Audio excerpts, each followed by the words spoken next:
How to fix all tabs showing on multi-window screen on Windows.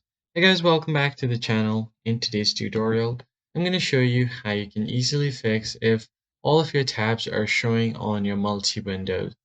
So when you press Alt Tab, you usually switch between windows, but as you can see here on my Microsoft Edge, all of the tabs are being shown as a separate window. So I'm going to show you how you can easily fix this. So what you basically have to do here is change the settings. So on Windows by default, Windows will treat each of these tabs as a separate window. So what you're going to have to do here is simply go over to settings. And once you open up settings menu, you need to find your multitasking settings or multitasking window.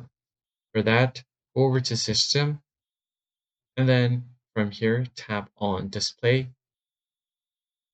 From your display, you need to find multitasking display or multiple displays. Now, go back and find the multitasking window settings. From there, you can find this option, Show Tabs from Apps when snapping or pressing Alt Tab. So as you can see, it's by default selected to most 20 most recent tabs. Click on the drop down and select Don't Show Tabs. Now, if I do this thing, only three windows are showing. So the first one is my settings, then I have my Edge, and then the OBS where I'm recording this video. So that's basically it, guys. If you found the tutorial helpful, hit the like button below and subscribe. See you guys in the next one.